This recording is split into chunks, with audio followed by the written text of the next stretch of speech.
ಜಿ5 ಇರುವಾಗ ನೀವು ನಿಮ್ಮ ನೆಚ್ಚಿನ ಶೋಗಳನ್ನ ಎಂದಿಗೂ ಮಿಸ್ ಮಾಡಿಕೊಳ್ಳುವುದಿಲ್ಲ. ಅದು ಸಂಪೂರ್ಣ ಉಚಿತವಾಗಿ.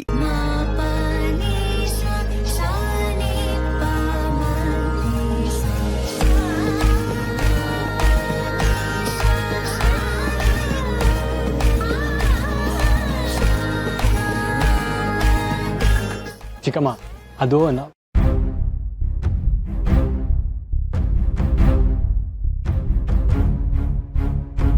ದೊಡ್ಡವರ ಕೋಪಕ್ಕೆ ಮಕ್ಕಳ ಜೀವನ ಹಾಳಾಗಬಾರ್ದು ಶಾರ್ವರಿ. ದೇವರ ದಯೆಯಿಂದ ಮನೆಯವರೆಲ್ಲರ ಸಾಕ್ಷಿಯಾಗಿ ಈ ಮದುವೆ ನಡೆದಿದೆ.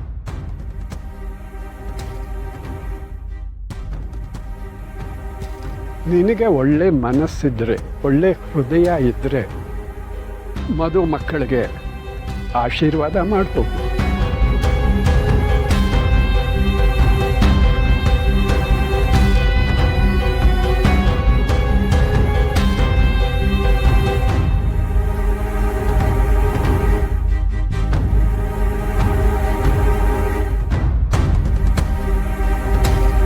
ಒಬ್ಬ ತಾಯಿಯಾಗಿ ಅವಳಿಗೆ ಕೋಪ ಬರೋದು ಸಹಜನೇ.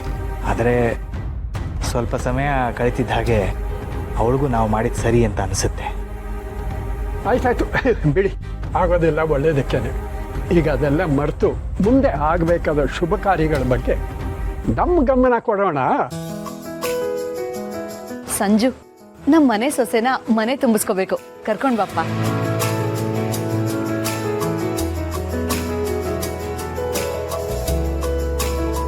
ಆಹಾ, ಈ ಮಾತು ಕೇಳಕ್ಕೆ ಎಷ್ಟು ಚೆನ್ನಾಗಿದೆ.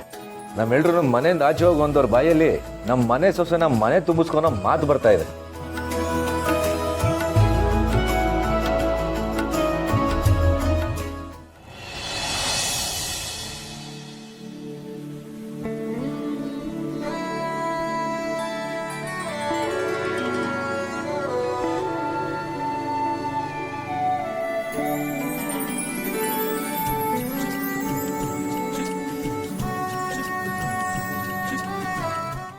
ಸೇರೋದು ಬಲ್ಗಾಲಿಟ್ಟು ಒಳಗ್ ಬಾಮ್ಮ.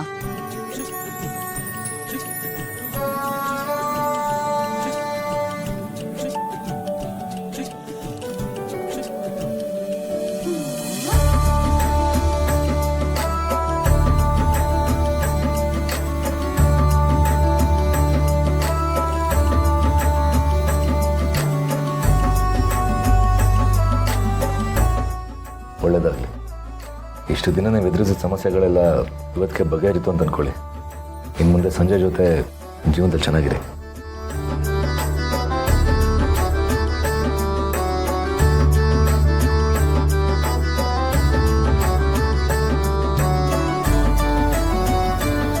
ಹೌದು ನಿಧಿ, ಇಲ್ಲಿವರೆಗೂ ಏನೇನೋ ನಡೆದೋಯ್ತು, ಅದೆಲ್ಲ ಕೆಟ್ಟು ಕನಸು ಅಂತ ಮರೆತು ಈಗ ನೀನು ಜೀವನಕ್ಕೆ ಆಸೆ ಪಟ್ಟು ಬಲಗಳಿಟ್ಟು ಒಳಗೆ ಬಂದಿದ್ಯಾ. ನೀವಿಬ್ಬರು 100 ಕಾಲ ಜೊತೆಯಾಗಿ ನಗ್ನಗ್ತ ಹೆಜ್ಜೆ ಇಡಬೇಕು.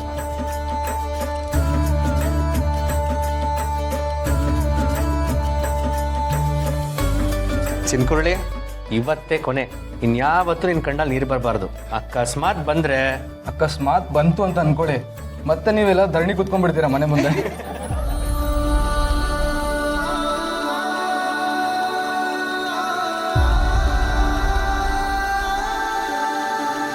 ನಮ್ಮ ಮನೆ ಲಕ್ಷ್ಮಿನ ನಿಮ್ಮ ಮನೇಲಿ ಬಿಟ್ಟು ಹೋಗ್ತಾ ಇದ್ದೀವಿ.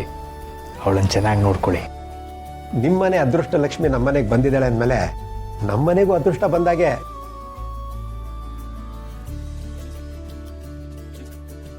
ನೋಡಿ, ನಿಧಿ ಬಗ್ಗೆ ನೀವೇನು ಯೋಚನೆ ಮಾಡಬೇಡಿ. ಅವಳು ಇಲ್ಲಿ ರಾಣಿ ಮಹಾರಾಣಿ ಥರ ಇರ್ತಾಳೆ.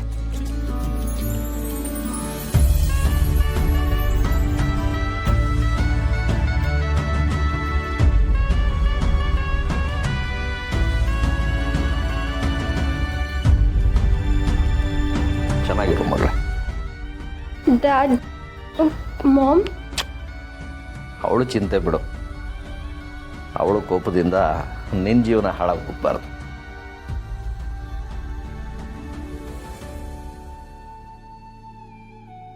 ಕೋಪದಿಂದ ಯಾರನ್ನು ಗೆಲ್ಲೋಕ್ಕಾಗಲ್ಲ ಮಗಳೇ. ನಿಮ್ಮ ಅಣ್ಣಂದರು ಸಮಾಧಾನದಿಂದ ಸಮಸ್ಯೆನ ಬಗೆಹರಿಸಿದ್ದಾರೆ. ಅವರ ಶ್ರಮ ಸಾರ್ಥಕ ಆಗಬೇಕು ಅಂದರೆ ನೀನು ಸಂಜಯ್ ಜೊತೆ ನಗನಗ್ತಾ ಜೀವನ ಮಾಡಬೇಕು.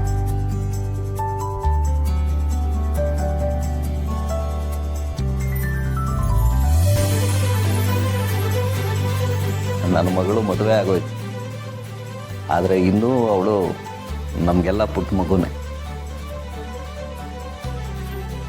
ಅವಳೇನಾದರೂ ತಪ್ಪು ಮಾಡಿದ್ರೆ ಕ್ಷಮಿಸ್ಬಿಡಿ.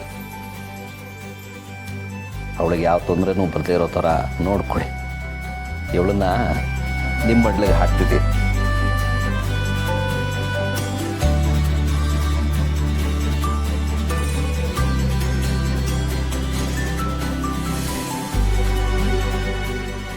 Thank you so much Deepika. Nidhi, ಮನೆಯವರೆಲ್ಲ ಇಷ್ಟು ಹೋರಾಟ ಮಾಡಿ ನಿಮ್ಮ ಮದುವೆ ಮಾಡಿದ್ದಾರೆ. ಅವ್ರೆಲ್ಲರ ಪ್ರೀತಿಗೂ ಧಕ್ಕೆ ಬರ್ದೇ ಇರೋ ಹಾಗೆ ನೀವಿಬ್ರು ಜೀವನ ಮಾಡಬೇಕು. Happy married life. Thank you so much. Happy married life.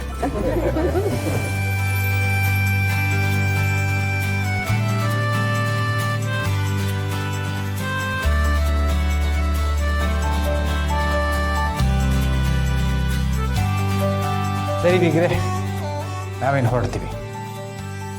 Madhava, ನೀವು ಈ ಮನೆಗೆ ಬಂದಾಗ ಇವರು ತುಂಬ ಬಿಗುಮಾನದಲ್ಲಿದ್ದರು. ಆದರೆ ಈಗ ಬೀಗರಾಗ್ಬಿಟ್ಟಿದ್ದಾರೆ.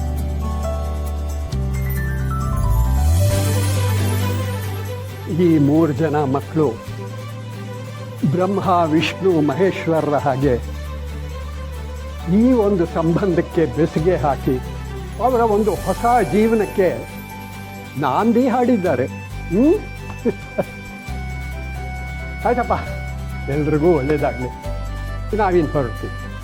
ಆಯಿತು, ಮಗಳನ್ನ ನೋಡೋದಕ್ಕೆ ಆಗಾಗ ಬರ್ತಾ ಇರಿ. ಇನ್ನು ಕರೆಯೋದು ಕಳಿಸೋದು ಶಾಸ್ತ್ರಗಳೆಲ್ಲ ಇರುತ್ತಲ್ಲ, ಬರ್ತಾರೆ ಬಿಡಿ.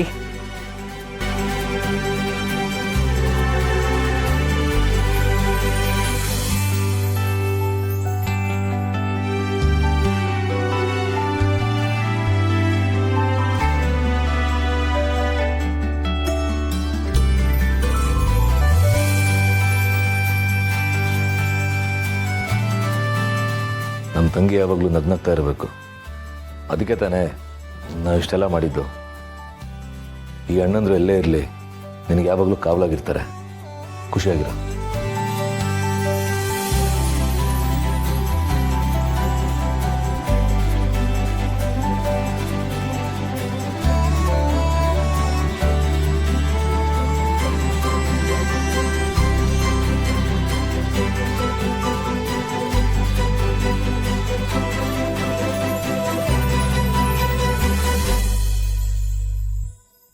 ZEE5 ಆಪ್ ಡೌನ್ಲೋಡ್ ಮಾಡಿ ಎಲ್ಲಾ ಸಂಚಿಕೆಗಳನ್ನು ಸಂಪೂರ್ಣ ಉಚಿತವಾಗಿ ನೋಡಿ.